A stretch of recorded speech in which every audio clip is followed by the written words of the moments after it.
So we're going to do a comments section, and I'm just going to make my way through the comments from the top down. So the most, we'll look at the most recent comments. So Kevin Rowland 5753 says, I believe the benefits touted by religious theistic followers is actually centered around the mental construct known as faith itself.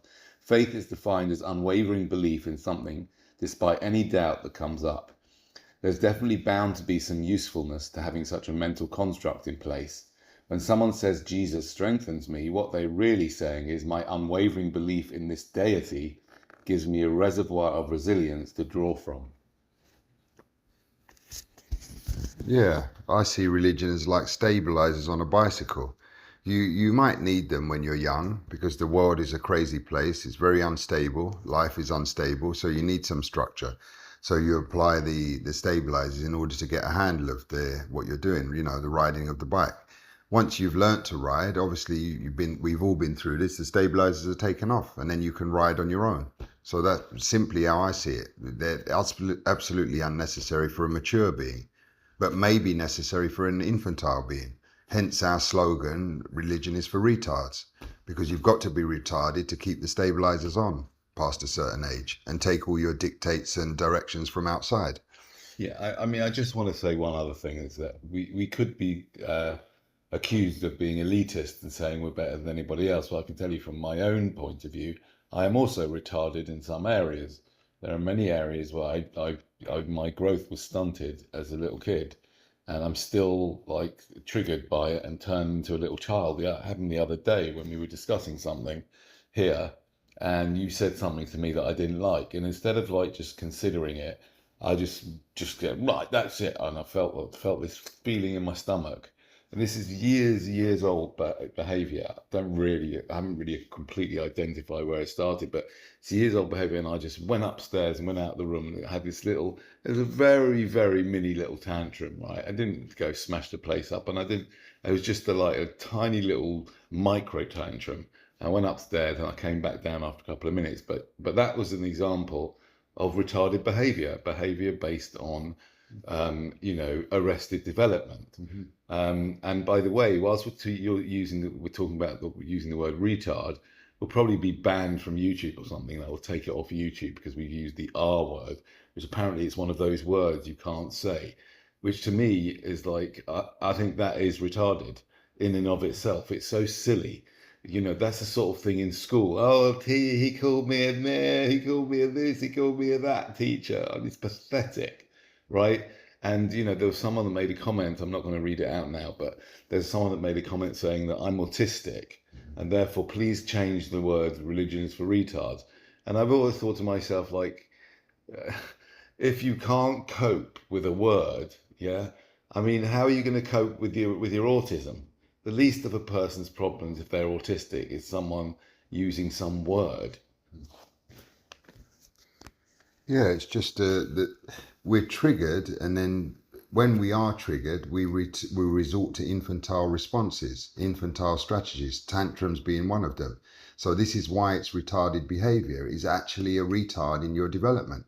It's an arrest of your development. So there's nothing wrong with calling someone retarded if that's the case. If they're presenting infantile behavior, they are actually retarded in their developmental process. There's been a problem there. So they've been held up in an infantile state and they can't get past that. There's nothing wrong with pointing something out that's the actual fact. See, why is the person taking offense? In fact, that autistic person said they were called a retard by someone else. Well, they should have resisted that themselves. There's no need to get us to take down our title. You deal with that yourself. You demonstrate to them that you're not retarded. And even if you are, then the person's pointed out a fact. There is infantile behavior there that needs to be moved along, jogged along. You have to joggle. If you can't and it's entrenched, then it's a shame. But it still needs to be pointed out so that we don't accept that as a norm. You see, this is what the society is forcing us to do with all this political correctness. We have to accept things that are bad, that need to be changed as the norm. So obesity is the norm now. You're not allowed to talk about it. Oh, it's okay. No, it's not okay. It's not okay. There's things that you can do about it. If it's a hormonal problem or a hardwired problem, then it still needs to be pointed out. There's no need to tiptoe around it and not talk about things that are problems You have to solve them. You have to look at them. It's hard. You have to look at them, and then you have to put the spotlight on them and then come up with solutions and move past them. Because what we're ultimately aiming for here is mature behavior. We need a mature human society, or a mature, truly human population. That's what we want. We don't want an arrested population, because it causes all these problems, all of these problems. Greed is a form of fear. It's an arrested development. It's a strategy, an infantile strategy, greed. You're taking all the resources for yourself because you're in a state of lack. Once you're developed, there is no lack. Once you're mature, there is no lack. You're completely abundant, so there's no greed. You wouldn't need to hold on to resources. You've got enough. You would be able to share. So that, I think it's necessary to shine spotlights on problem areas, not to tiptoe and shy away from them, or else they're never solved. Thank you. And that brings me on to another couple of comments on the same video. This is episode 13, which was in itself a comment section. So people have commented on the comments. Religion is for normies. Normies don't care. This is from Sammy Gurariri or something. Religion is for normies. Normies don't care if something is true or not. I was a normie. Normies can change. Normal people are dangerous. They can sacrifice you without hesitation, believing they are on God's side or whatever the authority says. You will be sacrificed if you're weak and alone without weapons. And then I'll just read another one before you respond. Mark Passio's teachings, I believe, are correct. He was an ex-priest of the Church of Satan. Oh, that sounds like a good title. He gets extremely offended when someone who is religious claims they're Christ-like. He believes that the cult of religion hijacked the teachings of Christ. Christ's teachings were pro-freedom and having dominion over your own emotions and body, not trying to put your rule onto others. No man has a higher claim over your life and property than you. This is correct. What do you think about that? Yeah, I agree. Yeah, I think Christ himself, there is no Christianity on earth. There is no one who actually follows Christ properly and employs his teachings, or embodies his teachings, or even tries to. The Christian church we've got now is, in fact, it's a fake. It doesn't practice it. What did Christ say? Have a look at his teachings. The world is, my kingdom is not of this world. I am not of this world. See, so really, everybody, all Christian churches, they're trading as well. They're still trading. They're selling crosses. They're selling paraphernalia. They're selling Christian crosses, Christian books, have a look everywhere. See, and that's what he stood against. He stood against the monetary system as well. And the church is deeply embedded in the monetary system, especially the Roman Catholic Church. Go into the Vatican. I went there. I was disgusted. It was obscene. It's dripping with gold and statues and all kinds of rubbish. That's hence the Reformation. They tried to strip that away, see, and say that they've moved away from the true teachings. So to me, there is no Christian church. Christ's words were pure. He was a man who was trying to do good here and change things radically, and he was killed. You see, and then at the back of that, you've got this industry sprung up, this Christian industry, which is completely fake. So I'd say and that rolls into another idea I had. Antinatalism is the only real religion, because it's the only religion that addresses the source problem of life, which is reproduction coming into being. All the rest of the so-called religions are dealing with downstream problems. You see, so the antinatalism really should be seen as the only true religion. You know, if you understand what religion is, I think that's the only true one, antinatalism. Not I think, it is. Okay, and thanks for that. We're now going on to Anna PS41H, who says, "Figure it out before it's too late," in quotation marks, which was one of the things we said on this podcast. These words are at the forefront of the podcast and pertain to my question. Yes, so that we've now got a new introduction on our podcast for those who haven't seen it, because it's only on YouTube that you can actually see it. And it says, figure it out. It says, what's really going on? Because we've changed the name of the podcast to what's really going on. And it says, figure it out before it's too late. These words are at the front of the podcast and pertain to my question. Do you think that monotheism, especially Christianity, will reassert itself in the future? I ask this because as a boomer, it was not until the advent of the internet that I had access to research the Bible, That took several years to undo the indoctrination as a child, mainly delayed by the threats of judgment and hell after death. The results of my research freed me from religion and has acted since as a form of inoculation. Many of today's young people are unfamiliar with the Bible, and I'm concerned they would be vulnerable should Christianity make a strong comeback. Is that unreasonable? Well, I think Christ was kind of anti-earth. If not anti-life, he was definitely anti-earth, which is kind of the same thing, you see. All life is on earth. All life that we know of, sentient life, exists on earth. And he said, again, to quote, my kingdom is not of this world. I am not of this world. So I think antinatalism is a resurgence of true Christian ideology, or Christ's idea. It is a resurgence of that. So I think antinatalism is the form that it's arrived in. Actually, it's interesting you say that, and that you sort of segued into this idea that antinatalism is is the only true religion, which is quite a claim. But in fact, actually, Judaism, which I have, I've studied quite. I mean, there's loads of stuff within Judaism, and some people call me very ignorant, but I have spent 3 years of my life studying some aspects of Judaism solidly for 3 years, like university. So I've got some idea, and I know the Hebrew language, and I kind of know how Jewish practice works. And basically, the way modern Jewish practice works is that you have the Bible. And so that's the 5 books of Moses, and then there's also the rest of the books, the prophets and various books, Ecclesiastes, etc. And but the 5 books of Moses are the seminal work, but they are not by today's Orthodox Jews. I think there were the Sumerians, maybe, or there were other people who took the 5 books of Moses literally. And they would, so that eye for an eye meant eye for an eye, those people, right? But today's Orthodox Jews do not take the Bible as a law book. They take the Talmud and the written, it's called the oral law, which is what the rabbis added afterwards as the interpretation. They take that as that's the law. Right, and in Genesis, the religious people, both Jews, Christians as well, and perhaps Muslims too, but certainly Jews and Christians, are always heard quoting the which I'm now going to say the Hebrew. It says in Genesis, I don't know what the actual verse is. You can look it up.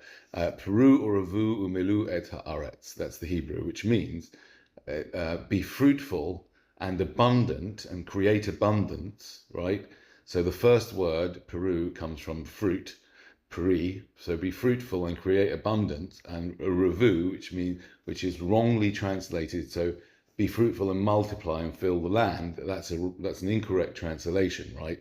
There was no multiplication in the days of the Bible. Multiplication is only a modern concept, and in modern Hebrew, revu does not mean multiply, right? It's from the language of abundance, a lot. So it means be fruitful and abundant and fill the land, not necessarily with human beings, but with fruits, right? There's lots of lovely abundant. Then just be abundant and be with fruits, right? But but I would say that people are bothered by this anthropomorphism, and of course it's not like that I'm about to explain, but in order to try and explain it through the metaphor, I would say that in a way, like DNA is working behind the scenes, so to speak, directing the show. And so DNA is like, if it was to have any thoughts or feelings, which of course it doesn't, but DNA, if you like, the way religions have been have developed is very DNA is very happy about that, so to speak, or it fulfills DNA's purpose, which is to replicate itself more and more and more, as much as possible, to replicate itself, right? So that it can carry on living in the future, the ultimate hubris we spoke about, right? So it can carry on forever, right? And the way today's religions especially Judaism and Islam, right? But also Catholicism and other forms of other types of Christianity. These religions, right, have found different ways to maximize the number of children these people are pumping out. It's an absolute, to me, it's terrible, really, because even war zones, both sides in war zones are pumping out loads of children. The ultra Orthodox Jewish people, based on this verse, be fruitful and multiply, which is wrong, right? They are having like 10 children, some of these people, more, right? Based on this idea. It's actually, as someone who has some knowledge of, in particular, Judaism, to touch upon this because I have experience and knowledge of it and knowledge of the language. Number one, it doesn't even mean be fruitful and multiply and have loads of children, right? It does. That's number one. Number two, in the Talmud, there's actually an argument between the house of Shammai and the house of Hillel, who are the main groups of rabbis who made decisions about Jewish law, and they had an argument: would it have been better for man not to have been created? And after a lot of argument, they came to the conclusion that yes, it would have been better for man not to have been created. And then they sort of, after that piece, it says, but now that he has been created, let's examine and scrutinize his deeds, which is fair enough. But that is a clear, it's a clear ruling that it's better they weren't created. And we know that Jewish law should be learnt from the Talmud. It's not learnt from we don't take or Jewish people don't take the Bible literally. They've reinterpreted it, because there's a lot of stuff in the Bible which is very problematic, and they've softened a lot of it, and they don't put people to death. In fact, I think they put one person was put to death when they had the Sanhedrin as running the show in Israel or wherever it was. If they put one person to death in 70 years, it was called a murderous bet din, a murderous court, right? So how can that be the case? Well, that's because they don't take the Bible but as the literal word. They interpret it. The rabbis interpreted it, and they softened it a lot. So we don't learn that. So that was a double mistake, right? Number one, it doesn't even say be fruitful and multiply. It says be fruitful and creative. Maybe you'll respond to that. And number two, in the Talmud, most people don't know this, but in the Talmud it says better not to have been born, which is, if you think about it, blindingly obvious. Yeah, and I would say to any religious person listening to this, if you really care about your fellow religionists, yeah, if you really care about them, you really care about your fellow Muslims or fellow Jews or fellow Catholics or whatever it is, whatever group you're part of. Why not? Why do you have to create your own child? Why do you have to bring your own child? What hubris is that? Why do you want to pass your own DNA on? Why not take care of if you're Muslim, why not take care of one of the millions of poor Muslim children who desperately need help, whether they are they've got a single parent family, they're in a war zone, right? They're, or they're orphans, or they're being abused, whatever. Why not take care of those in any way you can? It can be, you don't have to necessarily adopt. You can be a stepfather, or a stepmother, or a godfather, or a godmother. All sorts of things you can do if you really care about your fellow citizens, rather than wasting all that energy, time, and money on your own creations, trying to steer them and keep them away from all the temptations and all the accidents and all the illnesses that they're going to come up against. Yeah, indeed. Go forth and create. Be creative, not go forth and procreate. There's absolutely no need for that at all. You've got a child within, a very creative, you've got a ball of potential, creative energy, potential within you. That needs to be mined before you're thinking of creating a second version of yourself.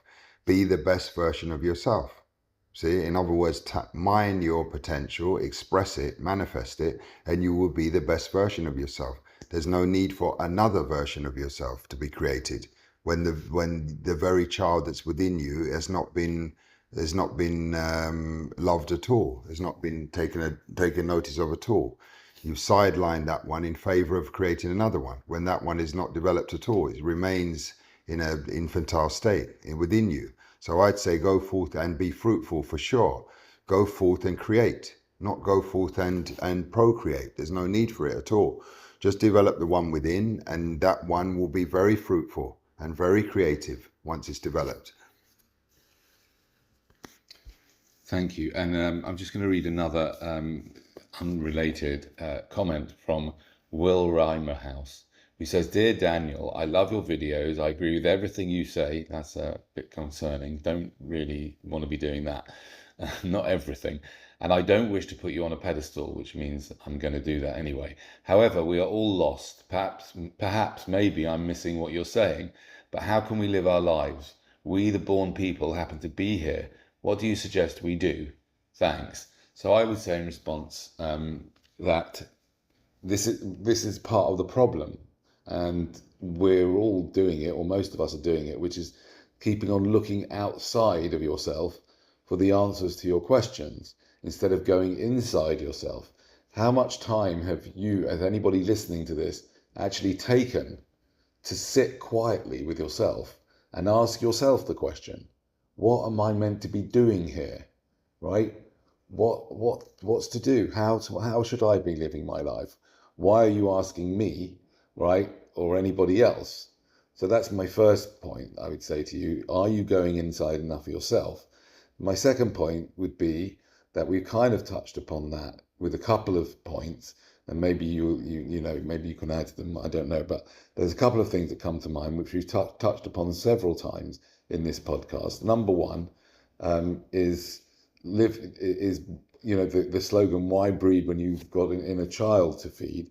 So number one is, you know, your job, and my job, but let's talk about my job. My job is to drag that little child out of the arrested development and grow up and become an adult, right? Which is not nice, right, in a way, but at the same time also being like a childlike in other ways, right? So in other words, although being like a child is the way to reach the kingdom of God, I think that's the quotation, right? I don't think that means every childish characteristic should be engaged. So I think there's some kind of paradox in there, or some kind of, yeah, I think that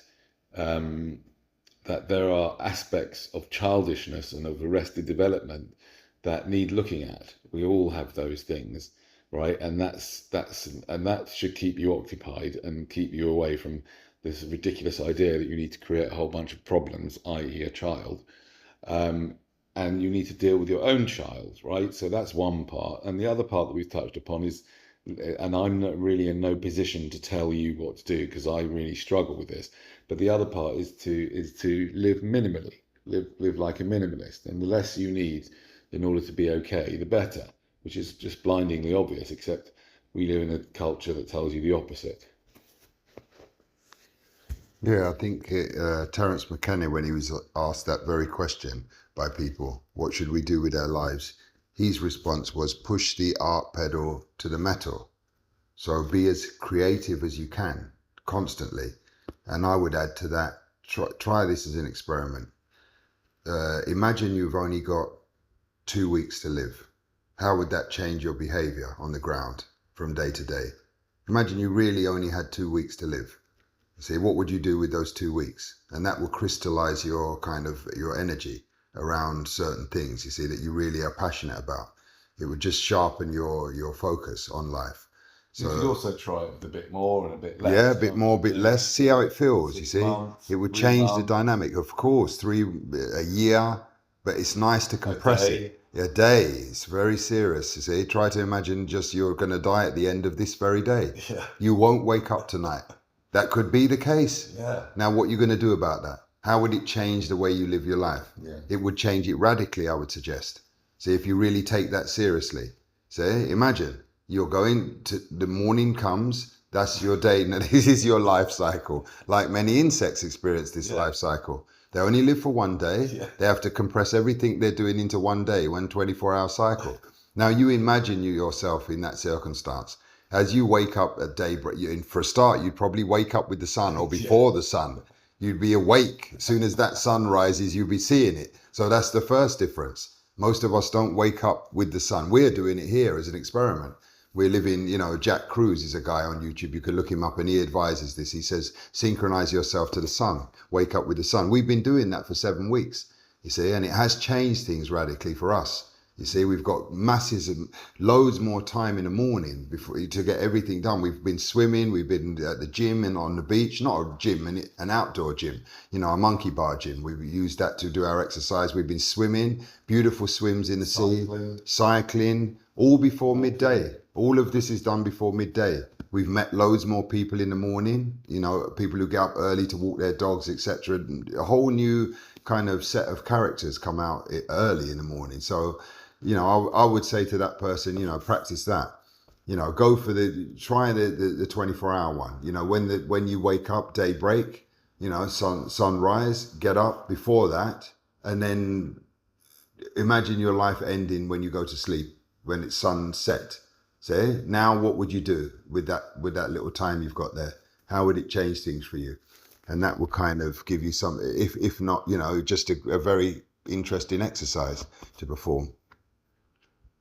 Lovely, thank you. And now we're going on to Mostly Love of Music, who says, if you blindly agree with all religious ideology, or indeed with all laws, then your brain lacks independence or sense.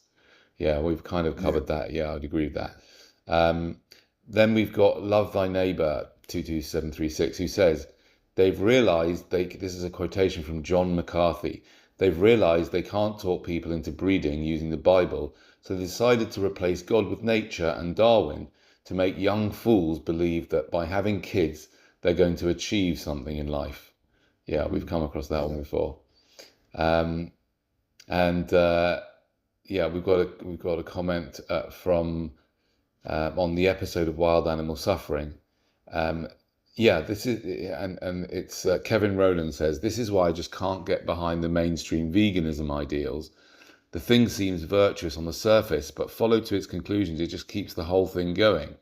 I say we end their misery permanently, not just remove one element of that, human predation, and leave them to toil indefinitely. I find it strange when I see people in the antinatalist spheres who are vehemently against ephealist type ideals.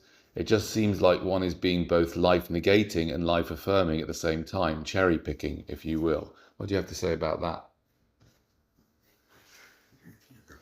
Oh, okay.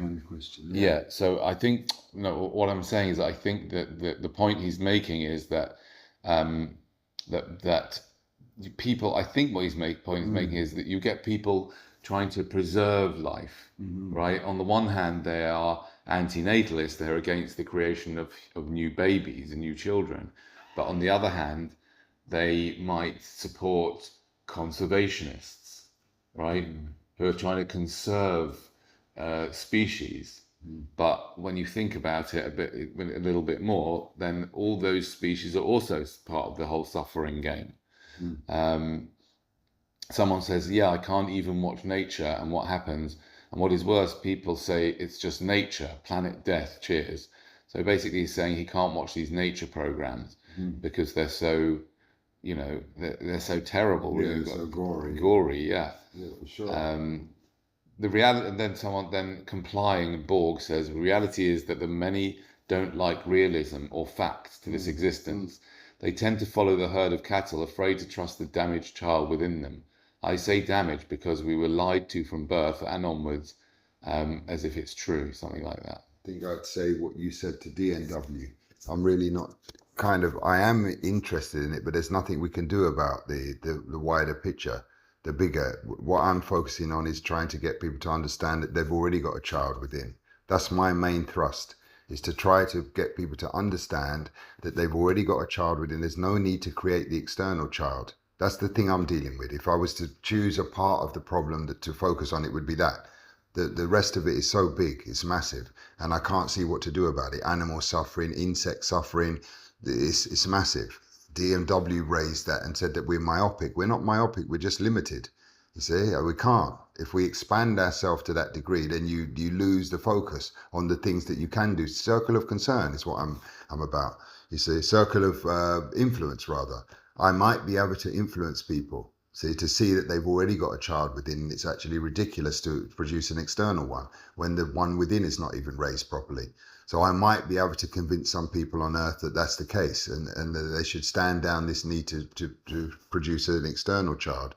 But for sure, I can't do much about insect suffering, see, and animal suffering. That's the bigger thing. So I choose not to focus on that. Although I am concerned about it, it is terrible. There's nothing much we can do about it as limited individual beings. Yeah, I do think it's important to be aware of it, because I wasn't aware of it at all, and I think it's important not to be ignorant about wild animal suffering, because it's part of unfortunately, it's part of the picture of why this is such a horrible place. It's such a horror show. There's so much suffering everywhere built into this, and therefore life should not be revered. Like we should all be disgusted with it. It really is quite. It's disgusting, the whole thing, and yet we romanticize it.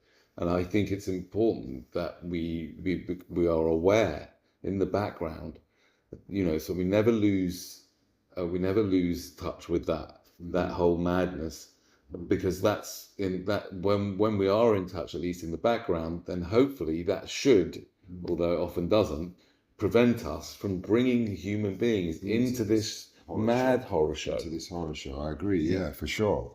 That's what it should do. See, if you focus on how abominable life is, from a micro to a macro, then it should.